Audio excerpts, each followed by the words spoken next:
1983, it's 2 a.m. I'm waiting for my girl to get off of work. She dances the Lusty Lady, you might have been there. On Kearney Street, it's a peep show. You shove coins in a slot, the door opens, lifts, on the other side is a spooge smeared glass, there's naked women. Some are dancing, but most of them look like they're just waiting around for a fix. I'm outside smoking a cigarette. The Palladium Dance Club is next door. You might remember that one too. It's full of disco wankers, and they're all milling about in their three-piece suits and shiny shit. There's this girl wearing next to nothing, high heels, halter top, and a black leather mini that barely covers her ass, and I keep staring at her. She's staring back. So I go, hey. And she says, hey. And I go, what are you doing? And she's looking for an after party. Know of one?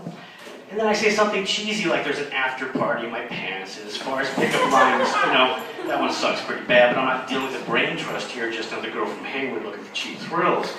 So I grab her hand, I drag her teetering across the street, and in the alley by the porno shop we make out. It's a beautiful alley. My hand's in her panties, her skirt around her waist, she's got her tongue down my throat. When I rip off her underwear, stumbling backwards, we fall into the phone booth.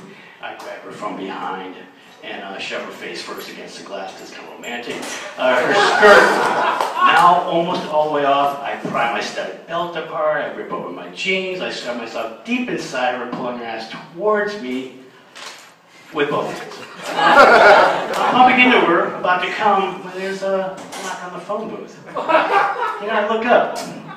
It's my stupid girlfriend tapping the glass with a quarter. She goes, hey, while you're in there, could you call a cab? I'm tired, I want to go home. Okay, it's 1992. I'm back in San Francisco, returning from a whirlwind 3-year crime spree in LA. Although it wasn't all fun and games, I lost my best friend, murdered during a drug deal I should have been at, and pretty much burned every bridge I still had in the music industry. It was pretty sad. Strung out like a motherfucker and desperate to kick, I discover if I shoot speed, like a half gram 3 times a day, I don't really crave heroin as much. And plus I don't really sleep. I'm a little too busy on the streets at night. Collecting broken shit I'm going to repair back to productivity.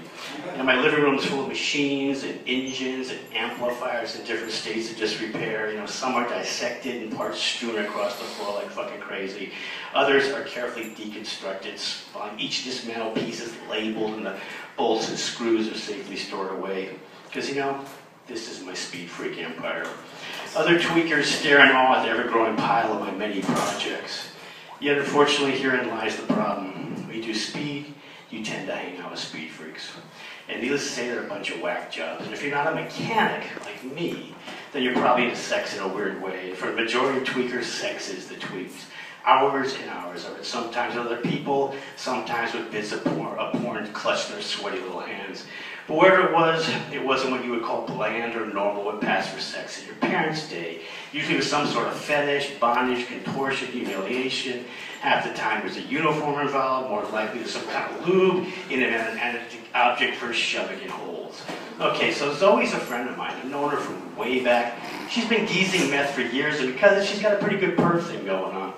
Slightly overweight, she crams herself into something tight in latex, and we fuck her till our skin's raw.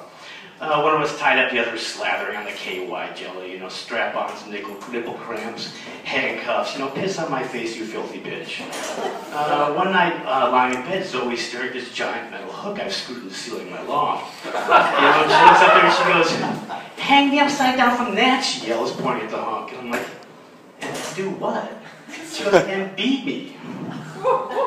Now let me say, I'm not the dominant one, I'd rather the woman take on that role. Basically, there's something really gross about male doms. Usually ugly, fat guys in some sort of leather or spandex gear. They should probably have stayed at the Pleasure Chest back room on sale discount bondage wear emporium.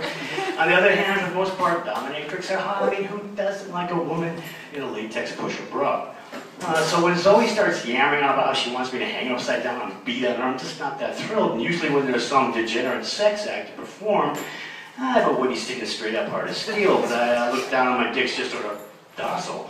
It's usual state when I'm not fucking or pump full of meth, So I go, I don't know, Zoe. She goes, you could lower me down, I will suck your dick. And I'm like, well, okay, now, blowjobs are different. And besides, lowering meant getting off the block and tackle, and that meant building some kind of rig to hoist her up in. I was beginning to at least like the project So 2 hours later, after a bunch of screwing shit together and tying up knots and inserting me in a steel carabiner too, I had Zoe rigged up off the floor, hanging upside down, her face turning red. But even though she was all squeezed up, her flabby button arms hanging out, bulging between the ropes, she looked as if she was actually enjoying this. And then she yells, "Whip my ass, Daddy." I'm like, fuck, I get that yucky feeling about male doms all over again. I'm kind of losing my momentum, So, hold on, man. You're fucking with my eye. I gotta do a shot. She goes, "You better do me too." And I say, after me, of course, after me. So I shoot a huge hit of speed, the back of my head pouring sweat, my hands shaking. On the table is Zoe's shot, and all I need to do is draw it up and find a vein for it. But then, I glance up at the rigging and realize it's not quite right. I'm gonna have trouble getting her down, and I should use the engine puller I have on my storage space across town on Folsom Street. I've never been so fucking stupid. I'll be right back, I mumble. "Don't you fucking leave," she screams. "Go quick out somewhere, forget about me, come back, you bastard." I can't hear her. I got the car keys in my hand, I'm heading to the door. Thanks.